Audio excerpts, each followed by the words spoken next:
Hi, it's great to be with you. Thank you so much for coming to our webinar today. Very excited about this one. As you saw, if you were waiting for this to begin, we started this whole process with collecting a lot of questions from you. But we're not through yet. We're still taking questions in our chat area if you want to insert them. This webinar is brought to you by PricewaterhouseCoopers, which provides timely, accurate bookkeeping for nonprofits. They say, learn how cloud-based software can help nonprofit organizations streamline their accounting process and improve their transparency practices. Adopting a solution like Bookkeeping Connect, a PwC product, can help lighten the load on staff, make reporting easier, and prioritize what matters most for your organization.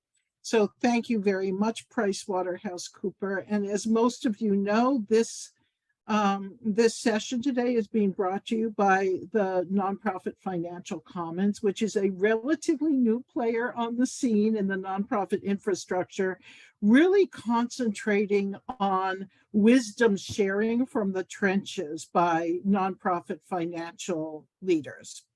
And there is a lot of wisdom out there. We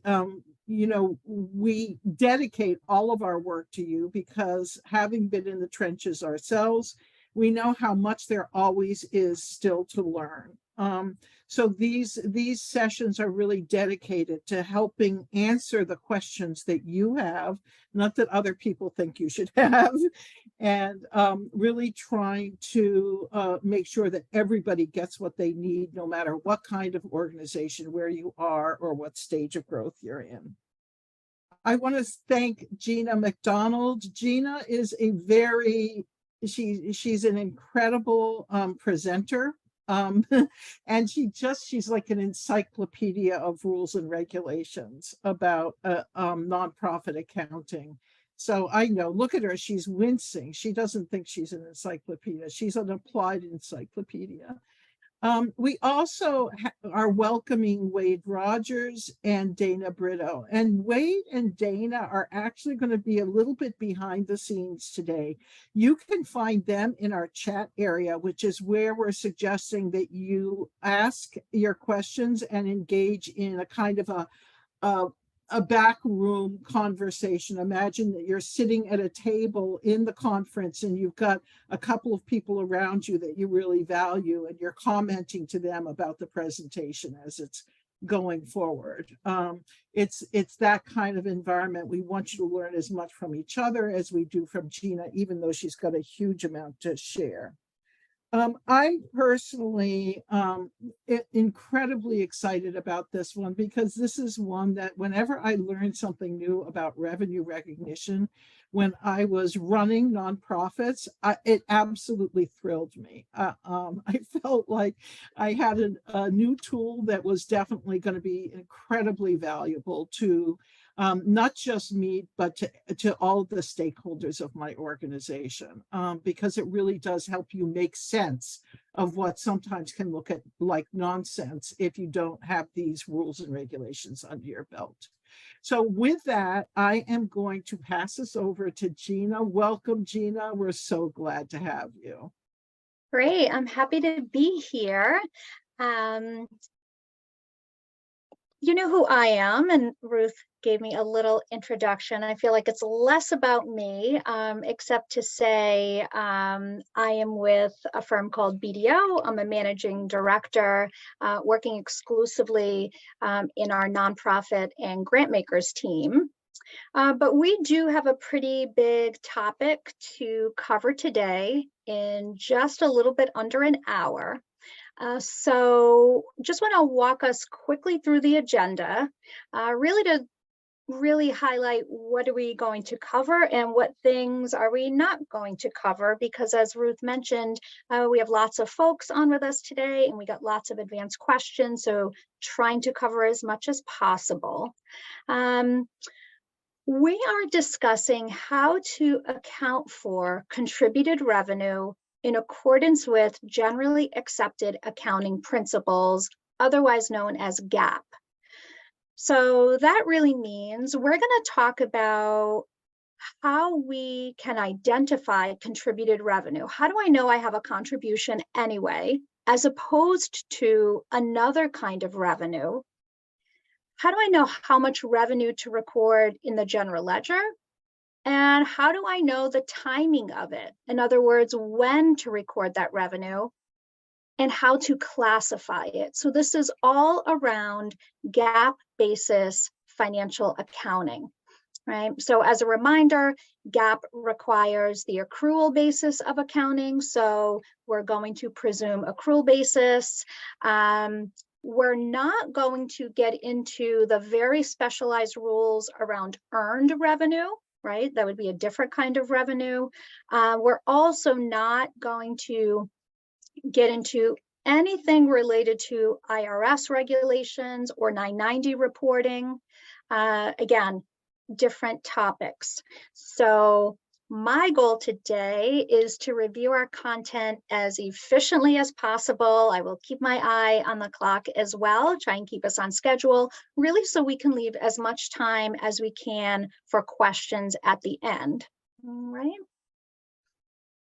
So with no further ado, I actually want to start with 3 poll questions, really so we can understand a little bit about who's in the room today, and then we're going to learn about some commonality that we may or may not have in terms of questions coming up for us around contributed revenue. So if folks want to go ahead and respond to the poll that you should see on your screen, what is your organization's budget size? Again, really for us to understand who's in our room today.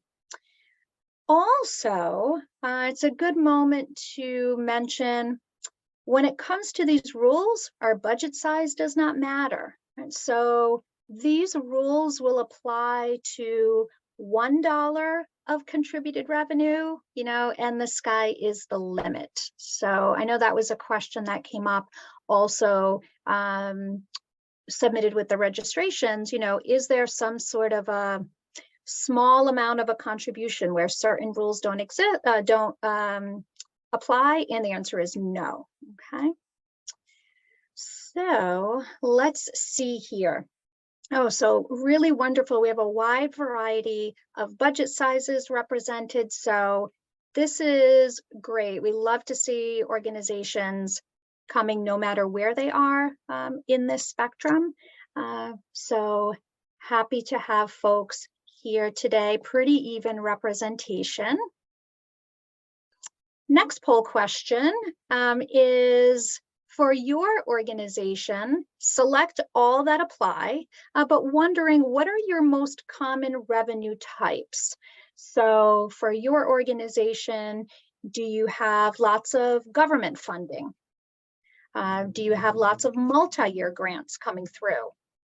Do you see matching grants, planned giving?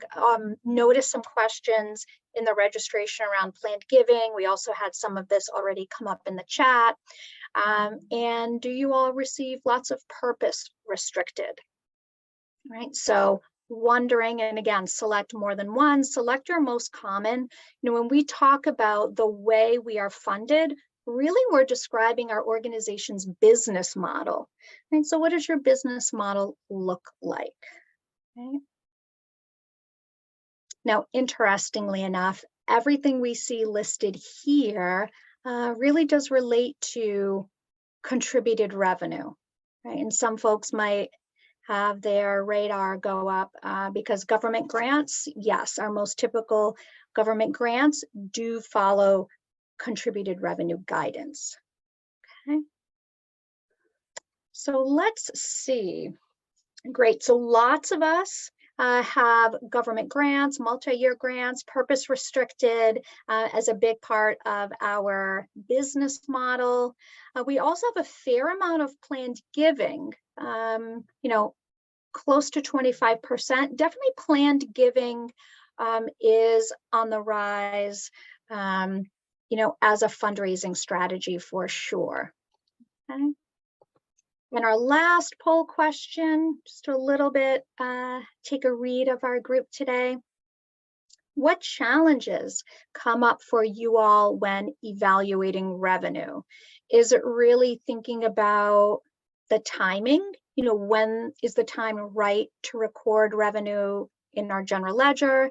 Is it trying to figure out if a contribution is conditional? Is it trying to figure out if it is restricted? Is it a determination around when to release restrictions? Is it something else not listed here? So what are your most common challenges? Where do we spend lots of time? Select all that apply. I'd say when it comes to the trickiness in nonprofit accounting, what we're talking about today is the most tricky. So definitely this concept of revenue recognition, contributed revenue, identifying conditions is the trickiest. Okay. So let's see what is coming up for folks. So lots of folks wondering, when is the time right to recognize revenue? As a reminder, when an accountant says they're going to recognize something, really we're talking about booking it in our general ledger, right? So when's the time right to book revenue? Right? What period is it going to fall into? Are there conditions? Are there restrictions? When is it right to release restrictions? And a fair amount of other. Feel free to drop the questions in the chat, as we mentioned earlier, in particular, folks who responded other, if there's something special that we want to make sure we're aware of in terms of challenges when identifying revenue. Okay. Okay, so knowing that we're all coming with, say, lots of similar questions, challenges around contributed revenue recognition, to get us started, I always find it helpful to ground us with this particular context when evaluating revenue.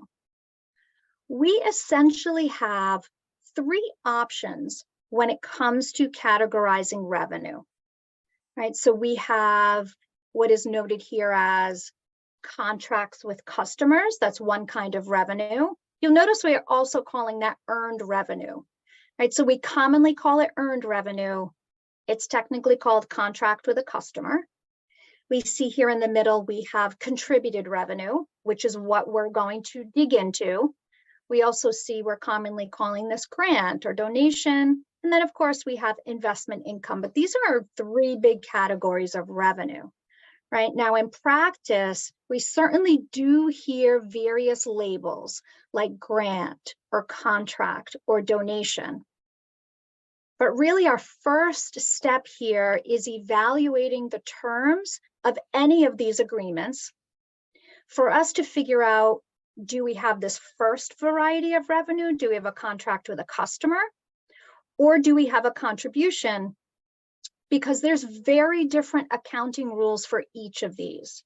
So let's try to simplify the features of those two revenue types so that we know how we can spot a contribution, right? But really, this is the first thing, is, do I have a contribution or not? Okay. So in terms of the key features of each of these kinds of revenue, let's start with the key features of a contract with a customer. Okay. In a contract with a customer, we have a resource provider who is the primary recipient of the goods or services from the nonprofit organization, right? This resource provider is otherwise known as a customer, right? We're going to see that this is a major differentiator as compared to contributed revenue, right? We commonly think of this customer as buying something for themselves, okay? It's a key feature.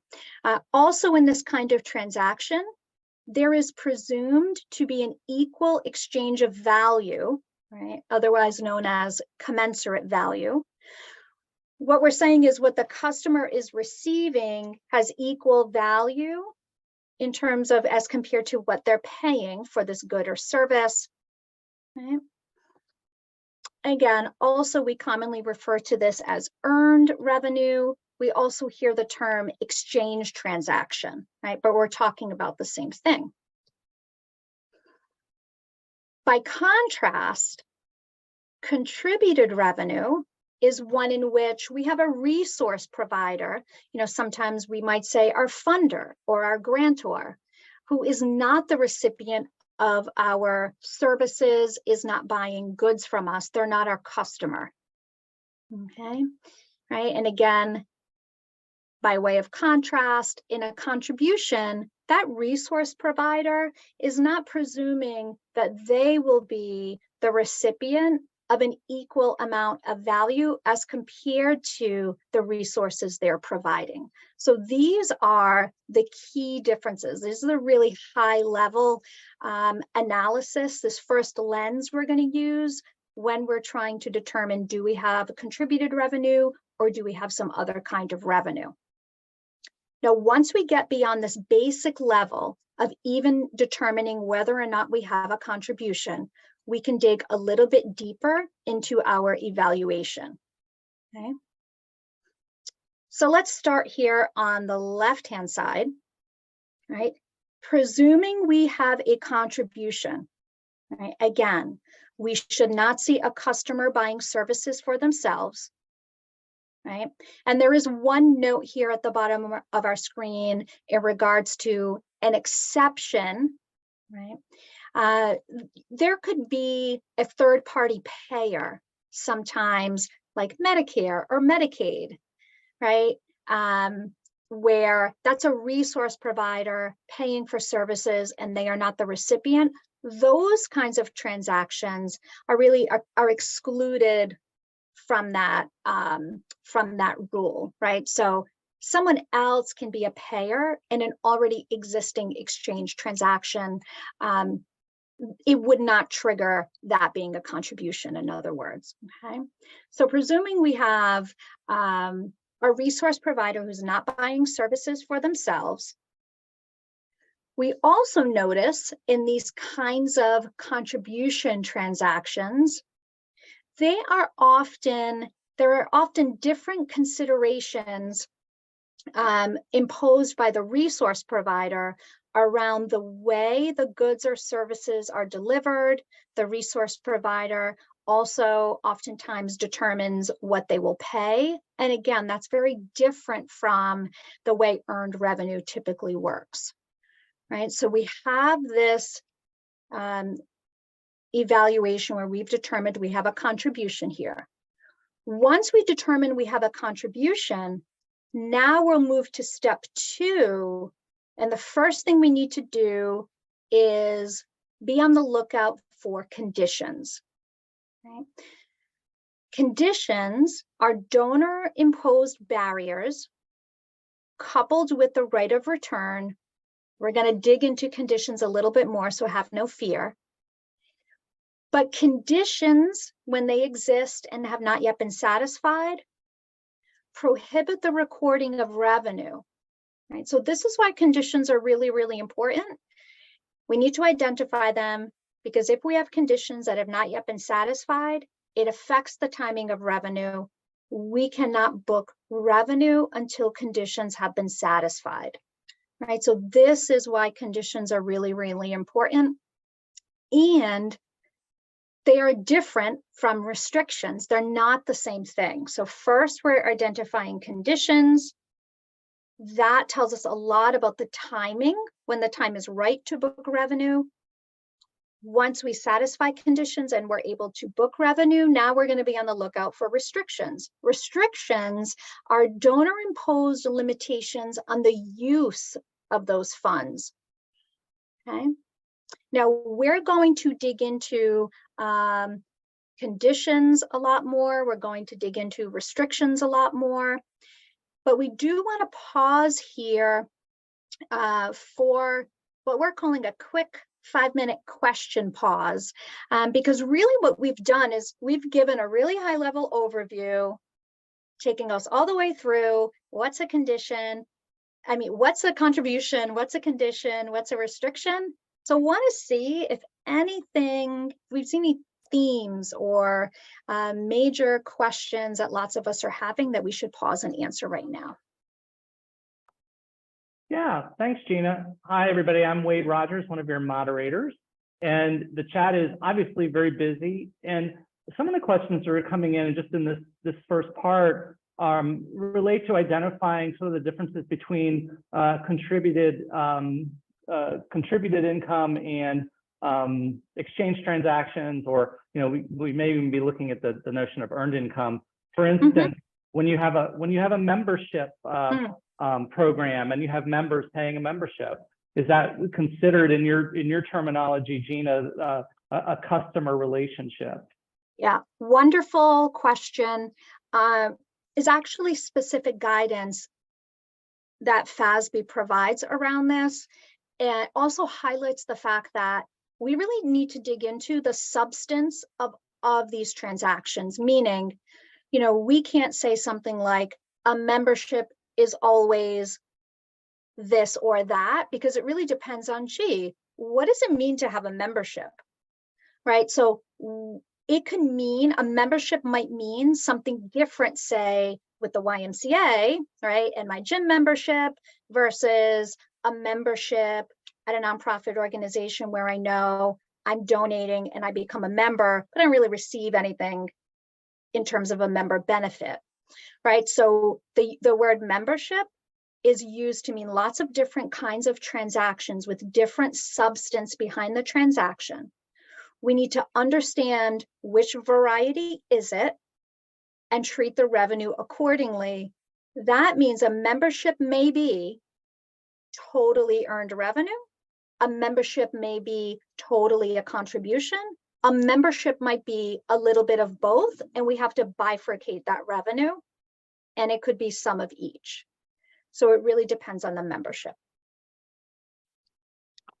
Similar to that, kind of in the same vein, but looking at situations, and this helps maybe differentiate the two areas as well. Funding scholarships. Would you consider funding scholarships and services provided to the students earned income or contributed revenue? And this is coming from donors. The donor gets to name their scholarship, but not select the student. So yet another example of situations where that question might need to be asked. Yeah, great question. Most typical situations where organization is fundraising or receiving funds restricted for scholarships, in those, that would be separate and distinct from a student paying tuition, right? So typically, donor contributing dollars for scholarship, restricted contribution.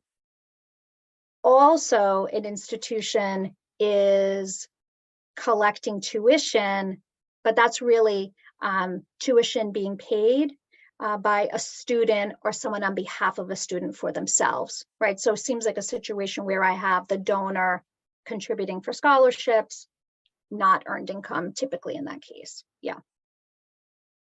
And then this is such a common question, and it's coming up in so many different forms. But just that notion of looking at the grant agreement, and when the wording is confusing, especially when you're getting into the conditions and restrictions situation, the idea that sometimes the grant agreement itself is not going to be completely clear on establishing these distinctions. And what maybe we can do to approach that. Yeah, absolutely. We're going to also, towards the tail end here, look at a couple of examples, right? And we always can make the examples be so clear, so easy to apply the rules, right? Because these are examples we made up. In real life, wouldn't it be amazing if every single, grant, contract, agreement was really very clear and easy to interpret and apply the rules? We know that that's not real life. I'd say, for me, I always find it helpful to talk to the development team, right? Or folks who have solicited the contributions, have had conversations with the funders and donors, because I say, well, what do we think this means? What was the intention, right? And sometimes it's really clear to folks who are fundraising what the intention was behind certain wording. If not, in a perfect world, right? And we work at BDO, we work with lots of funders as well, and funders want to hear from us, is the message. So in a perfect world, when something's really hard to interpret, we should be empowered to ask a question of the funder, ask for clarification, right? We also want to acknowledge, we know there's a power dynamic in these relationships many times, but really want to urge us to find a way to have conversations, open dialogue with our funders. And if there's something confusing about an agreement, try and clarify. Great. Always have that dialogue, right? Yeah. Great. Well, thank you so much. Great. So seems like we have lots of commonality in our questions. Definitely the most confusing thing, I'd say, in all of nonprofit accounting is this concept of identifying conditions. So want to just hear in the chat from folks, what comes to mind when you hear conditions? When someone says conditions, what comes to mind for you all? Because we're going to jump into a little bit more around understanding conditions, really starting with a definition, a little more of a definition of conditions, and then how can we spot conditions, okay? So if folks either want to think to themselves or indicate in the chat, what do you think when you hear conditions? So conditions, and this is more of a definition, are donor imposed, right? So remember, we can't self-impose conditions. We also cannot self-impose restrictions. This is all external coming in, right? So donor imposed conditions are barriers coupled with a right of return or a release of obligation of the resource provider. So what does that all mean, right? Lots of words there. We really want to highlight the word barrier, right? So really think about the fact that, and I'm a visual learner, so I really think of, I've got maybe a stone wall here. I have this barrier. My contribution is here on the other side, right? But I can't get to it until I overcome this barrier. I have to satisfy this condition. And then I either can get my hands on this contribution, or if I already have it in hand, I get to keep it. I get to retain it, right? And if I do not overcome the barrier, it could trigger this right of release, right? Donor would not have to fund this contribution, or perhaps I would have to pay it back. You need those two things together, the barrier and the right of return, to create a condition, right? Can't be a barrier alone, can't be right of return alone. So what is a barrier anyway? Now, reminder, we also said this is important because if we have conditions that have not yet been satisfied, we cannot book revenue, right? So it affects the timing of revenue. But this little chart here, we've actually abstracted right from, the FASB guidance. FASB gives us some indicators of conditions. And so the way I would look at this is, you might have a condition if you see something like this, okay? So if you have a measurable performance-related barrier coupled with a right of return, congratulations, you have a condition, right? So it might be a requirement to meet a milestone in order to receive an installment payment. It might be a requirement to raise a match before unlocking the ability to receive a contribution, right? These are examples of measurable performance-related barriers, okay? The second item here, that's an indicator of a condition, is a stipulation that limits discretion. You're saying, what on earth could that be? Think about our most common, maybe federal grants or state grants, where we have allowability of our expenditures limited to only certain qualifying expenses, or requiring specific protocol, right?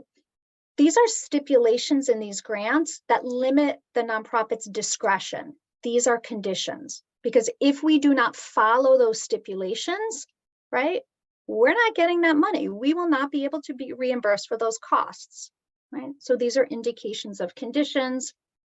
And then finally, GAP tells us that a condition has to be a stipulation related to the purpose of the agreement. So really what GAP is telling us is conditions are not meant to relate to purely administrative tasks, and conditions are not meant to relate to just really trivial kinds of items. So they really need to be related to the purpose of the agreement.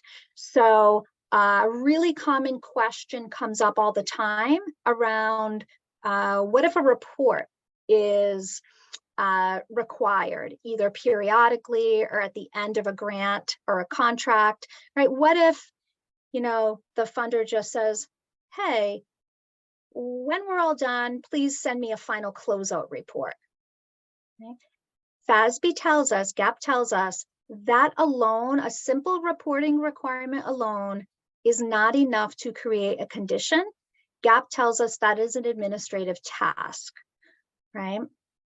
So any donor, of course, could say, let me know how you spent the money, right? And that alone, that is not enough to create a condition. So that is a condition. And again, we're going to run through some examples.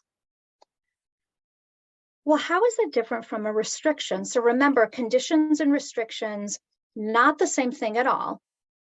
Right? So now, before we even look to see what's the restriction, let's kind of think back to say, well, our condition was like this stone wall. It was our barrier coupled with a right of return, right? So I'm over here with a letter from the donor. Here I have my barrier. I need to overcome my barrier so I can get my hands on this contribution. Now that I have my hands on it, I'm going to evaluate it to see if there are restrictions imposed. Because now that I have my hands on this contribution, restrictions limit the use of it. Restrictions tell me, great, now that you have it, you've got to either use it for something special or use it in a specific time frame. Right? So this is how conditions and restrictions are different.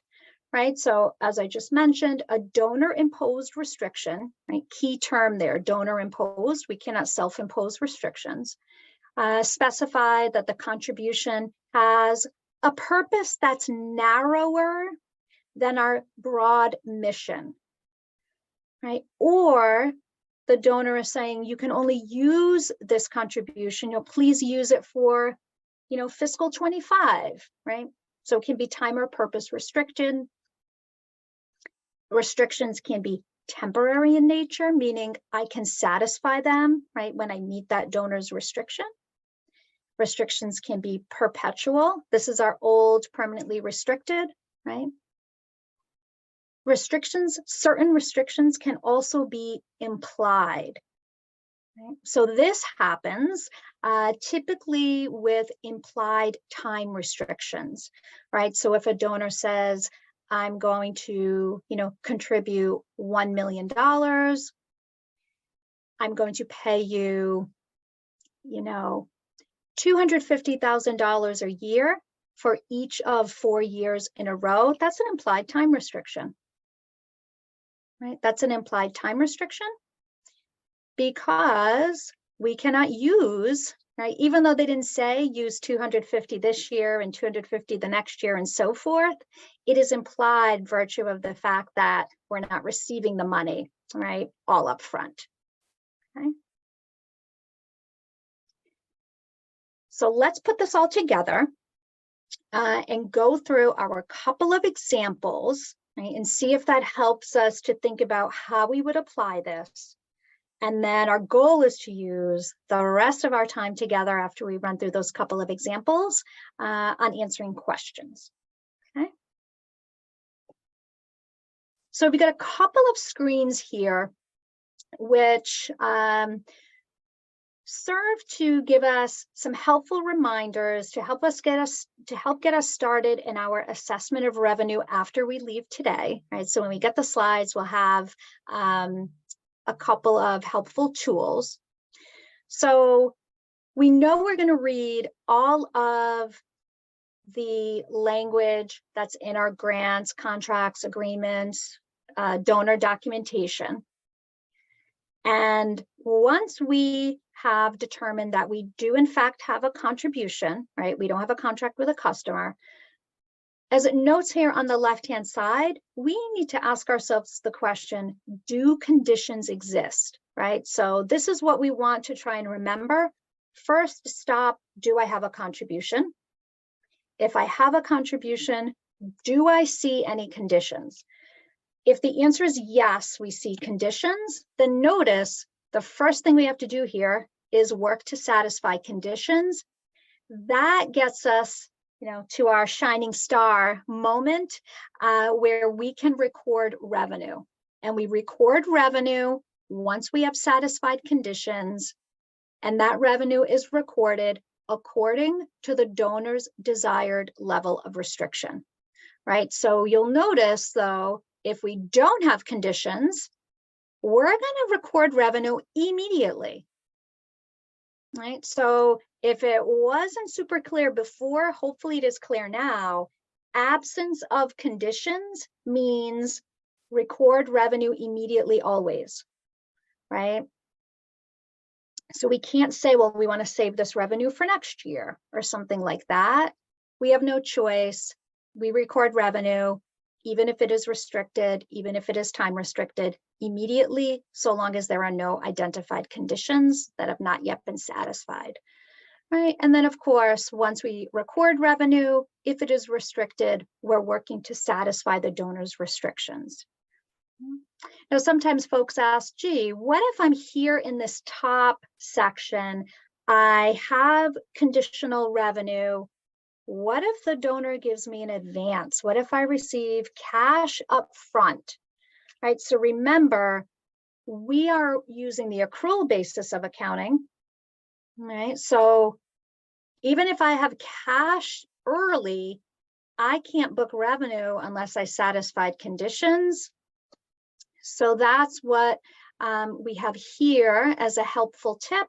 If cash is received prior to satisfying conditions, right, we might have a refundable advance, right? We may have a liability to record. I know commonly folks refer to this as deferred revenue. FASB wants, so accounting treatment is the same, it's a liability. FASB wants us to use refundable advance when we're talking about contributed revenue. FASB really wants us to use the term, the label, right? Deferred revenue when we're talking about a contract with a customer, right? But the accounting treatment is the same. Also want to remind folks the second item here, we cannot perform a probability analysis related to our ability to satisfy conditions, right? So we can't say, well, I know this is conditional, but I'm definitely going to satisfy the conditions. So I'm going to go ahead and book revenue, even though I didn't satisfy them yet, right? So we can't do that. We have to actually wait until the conditions are satisfied, even if we're sure to satisfy them in the future.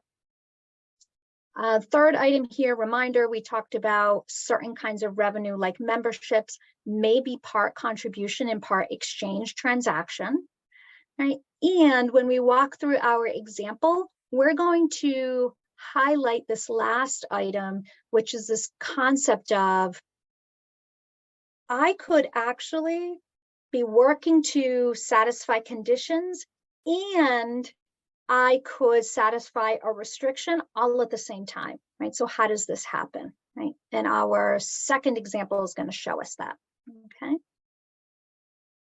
Okay, so let's look at our examples.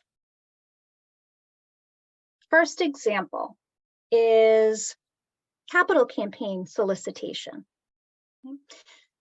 So we have an individual donor who's responding to our capital campaign solicitation, and we're asking for dollars to renovate our facility.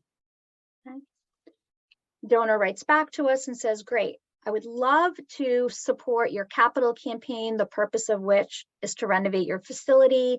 I will pledge $100,000, but you need to raise a different $100,000 in order to get my $100,000, right? And if you don't, you're not getting my $100,000, right? So this is otherwise known as a one-to-one match.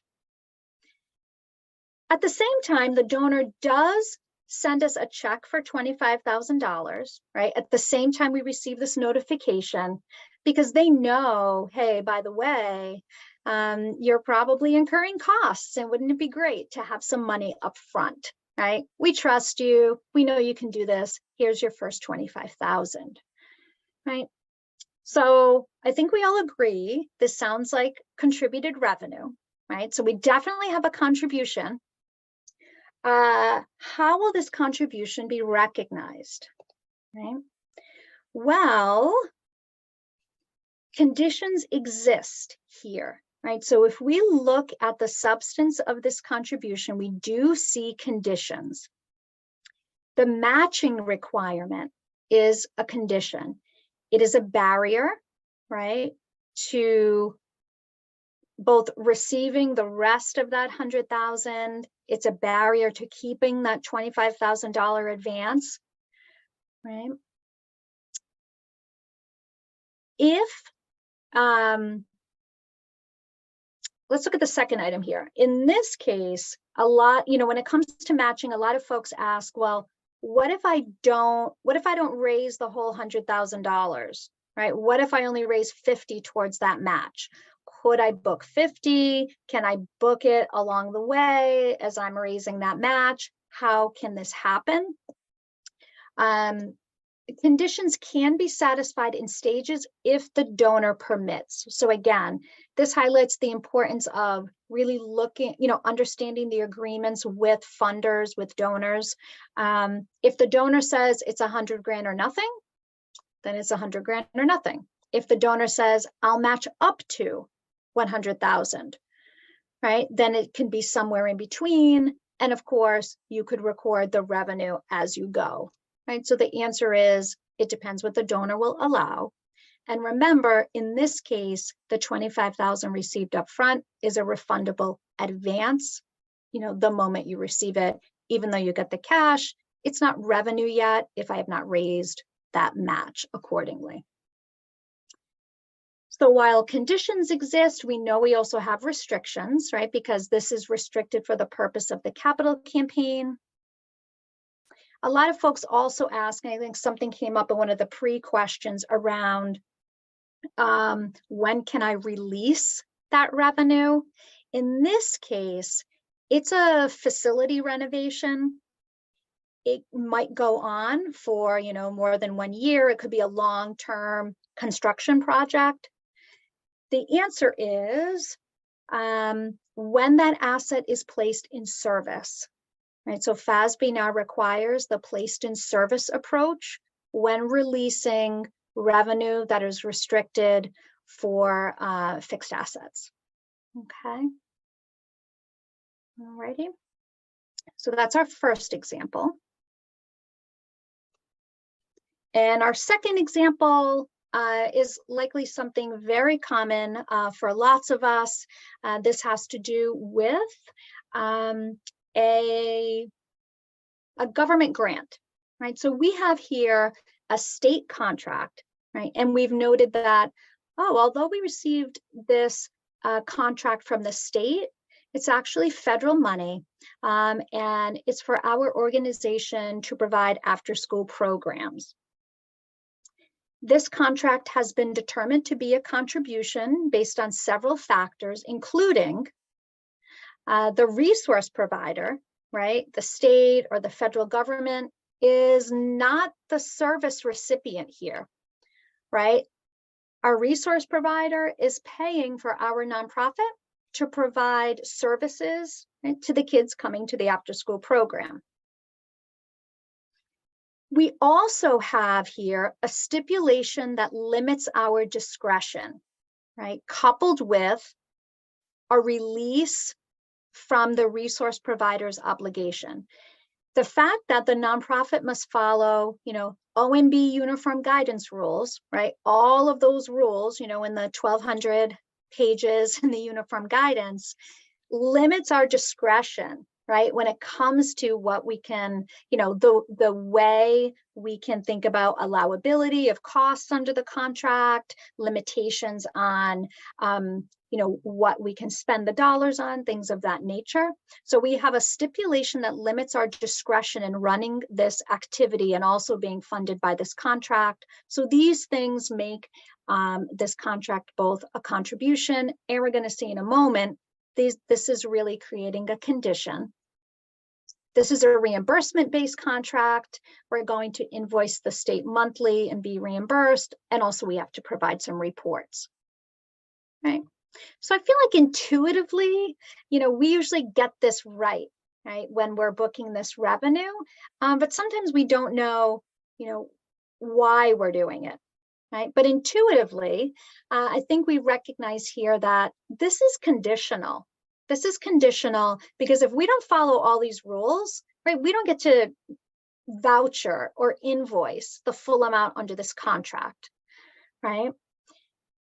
Intuitively, we know that these conditions are going to be satisfied in stages, and actually this should say conditions can be recorded, can be satisfied in stages, and revenue can be recorded along the way.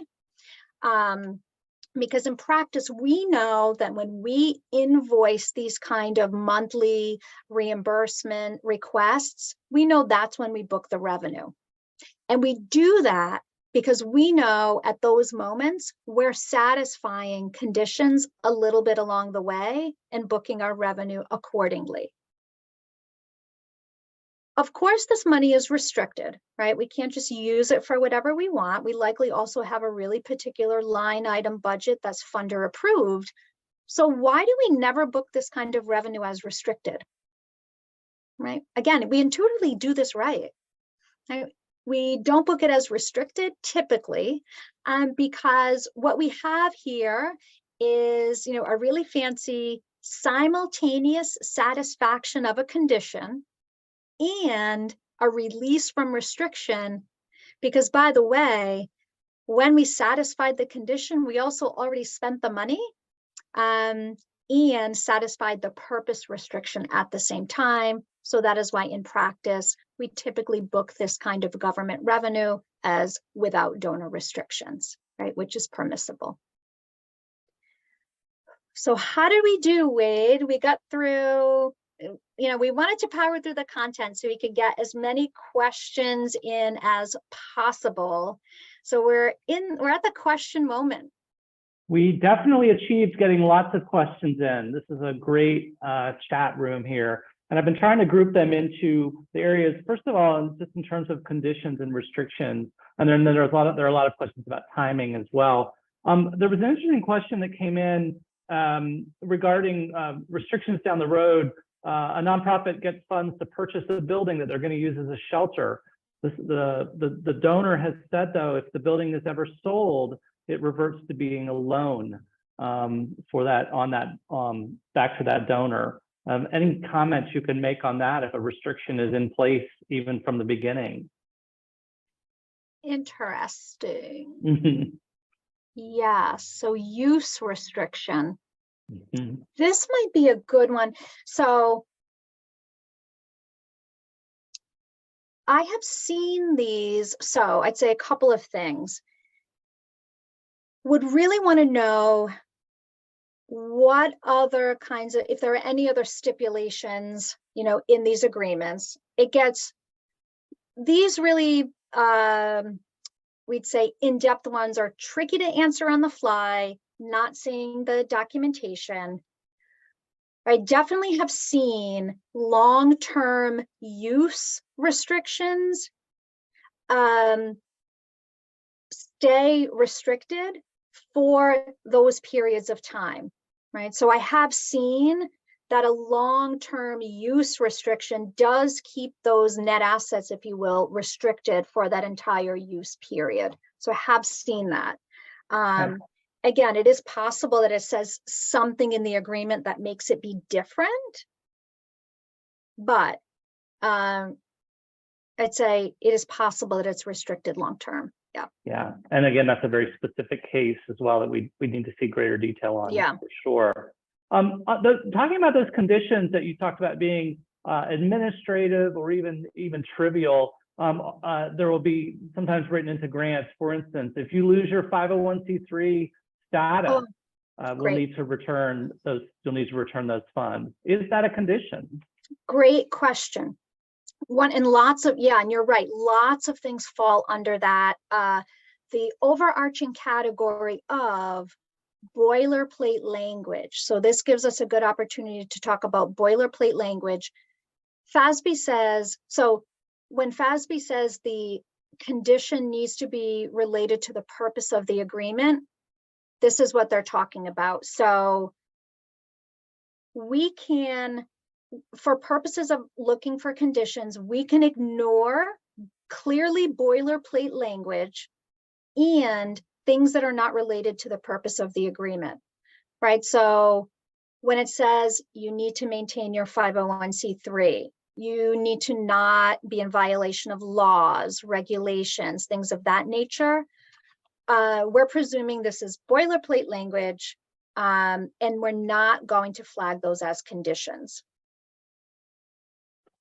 And along those lines too, and I run into this with my clients as well, is there's a classic language in grant agreement where a general operating support unrestricted grant will be awarded. And they say, we need for you to send a report of how you spent our funds. If that's really triggering any sort of restriction there, or is that just an administrative detail as well in terms of that tracking? Mm-hmm. Yeah, I would love to hear, Wade, if you agree.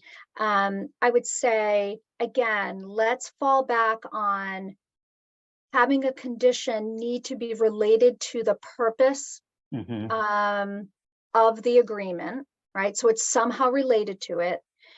It's, if we saw language that said general operating support, right? Or here's money for your mission. I'm not seeing a purpose restriction. So if I don't, if I have general operating, I also likely am not tracking what I'm spending it on. Now I might, but I'm not tracking like I'm going to track for a restricted contribution, right? And so in that case, when a funder is asking for a report only at the end, it's not enough to create a condition, right? So that looks like an administrative. So, right. So first stop, do I have conditions? Doesn't sound like it. If that's all we have is general operating support dollars, also give us a report at the end. If that was all we saw, then we definitely don't have conditions.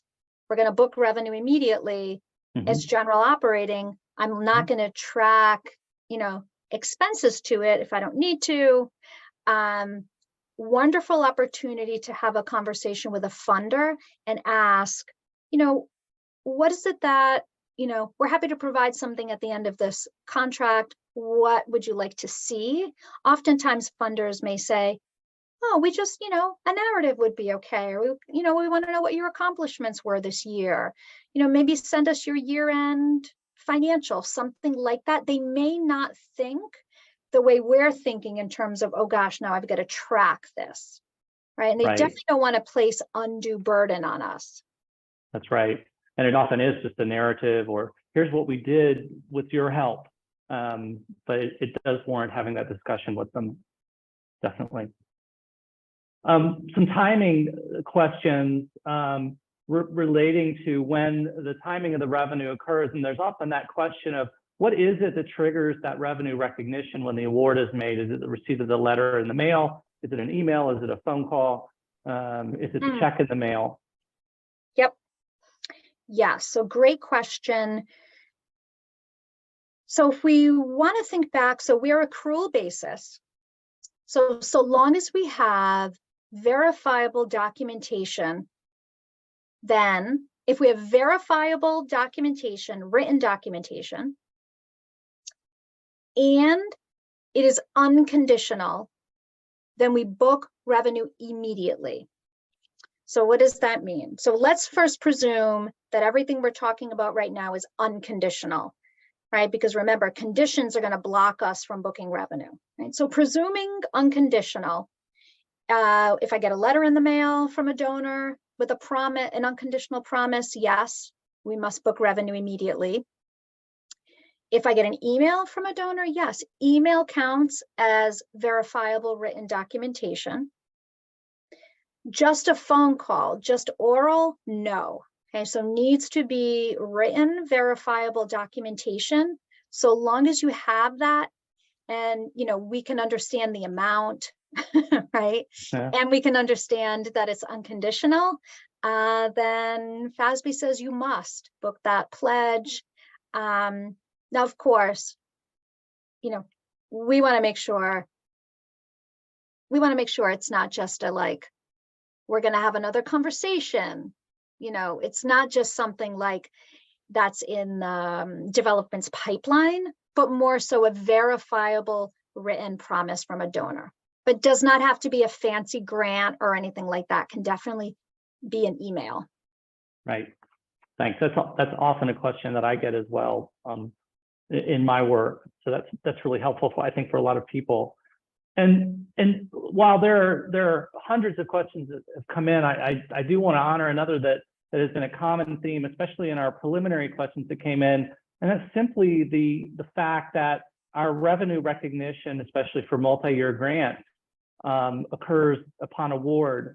But what we wrestle with is spreading that grant revenue out over the period of its use, which really we know what was happening with that with generally accepted accounting principles. It's in our internal operations and our budgeting that it becomes more of a difficulty for us.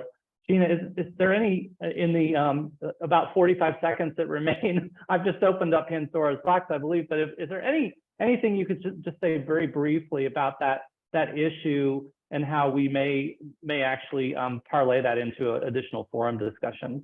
Yeah, that's a wonderful question. So really to recap, we're saying, gee, maybe I received a multi-year award, right? So maybe it's our example of $1 million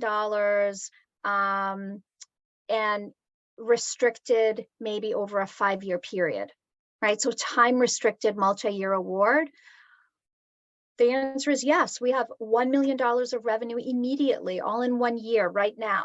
Right? We can't spread the revenue. We can't save it. We can't book revenue $250 a year for, I don't know if I said 4 or 5 years. So, but we can't spread the revenue. It's going to be restricted, right? But still revenue. So a lot of times folks say, it makes my bottom line lumpy. I have all the revenue this year. I'm going to have all the expenses the later years. Now my bottom line looks, up and down. Yes. We want to urge folks to think about, imagine in your mind maybe what your financial statement audit looks like. We have what used to be called unrestricted. Now we've got this category of without donor restrictions. That's your operations. That's your operations. So what still is hanging out in the restricted category has not yet been released to your operations. If we could have a way in our internal reporting to just look at our operations, that will be pure, right? That won't have restricted revenue mucking it up, right? It'll just have your releases. So that's going to have your release in it every year.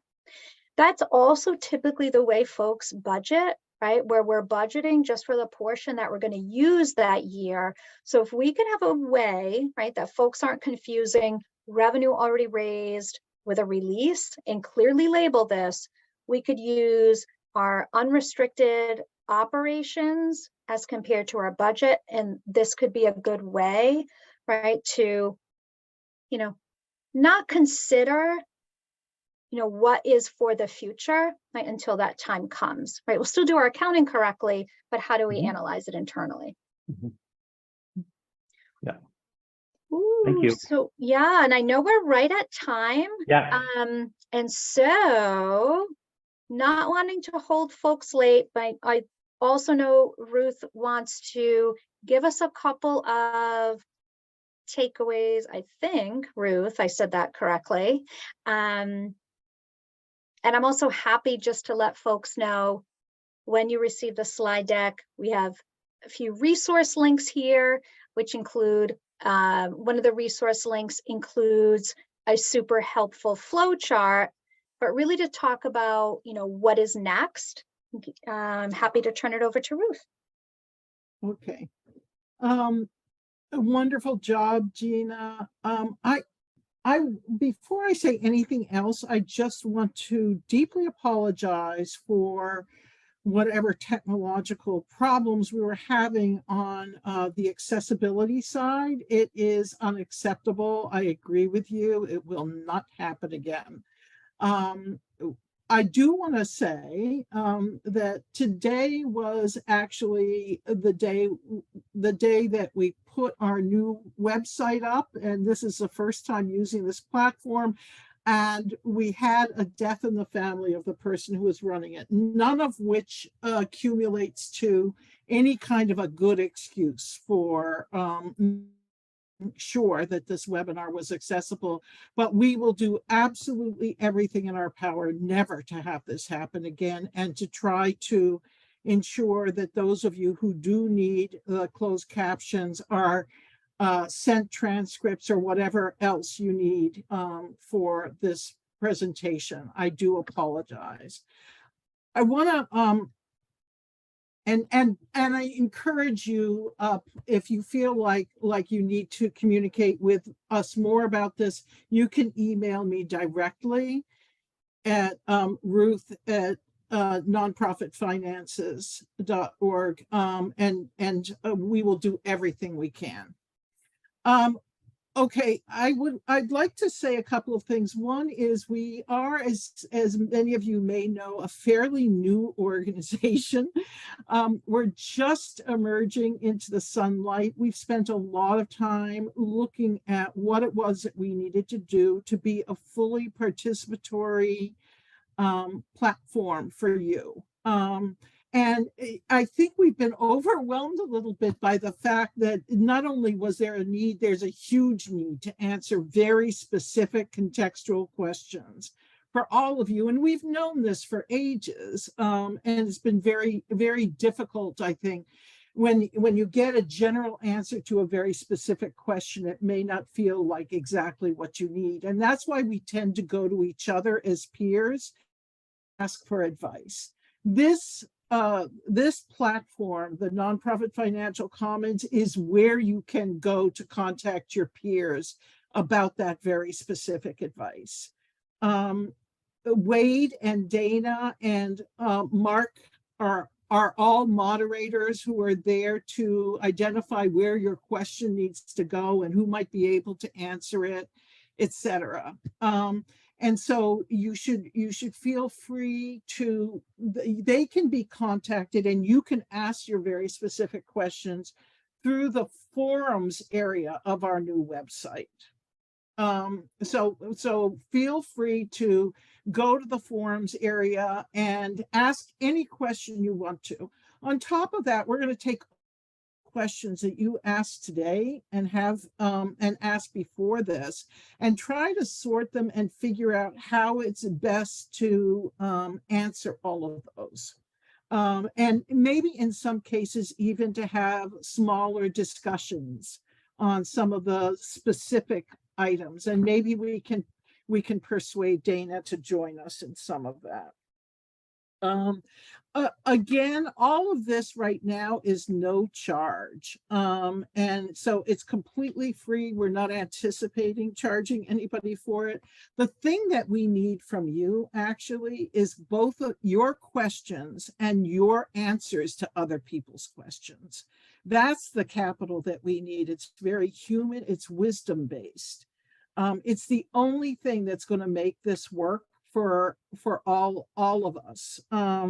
And you know, we started this with the assumption that we have deep, undying respect for people, even in the smallest nonprofit organizations, who make miracles every day, who figure out ways around contextually imposed problems that are caused by funder practices, that are caused by changes in local administrations, in government, all of those kinds of things, and that we need to be able to address those specifically, and that not every kind of organization experiences the same kinds of problems. Many smaller organizations in this sector have been marginalized for ages. They've had a difficult time kind of connecting to the sophisticated resources that they need, even to run those very small organizations. This is an invitation to get involved and stay involved. We've given you the forums, the forum location.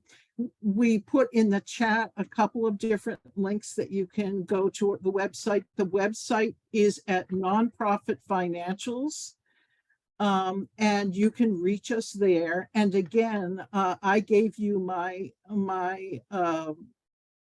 address. I'll give it to you again, ruth@nonprofitfinancials.org.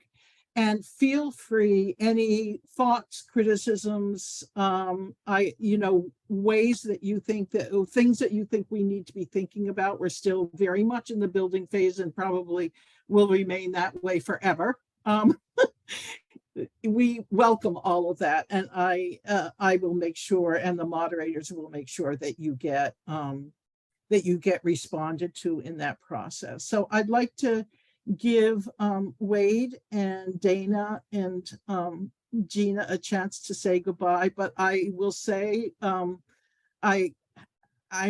incredibly excited about this project, and excited about the fact that we want to stay honest in making sure that it is here for everyone that needs it. Gina? Yeah, I'm just echo all of that. Thank you to everyone. I'm also typing my email in the chat. Folks can also feel free. Happy to hear, it's my favorite topic. Happy to hear questions at any point in time. And really, I'm also connected on the forum, and feel like that really is the best place to have the most folks see, learn from each other. So I will be checking out that area as well. Great. Wade?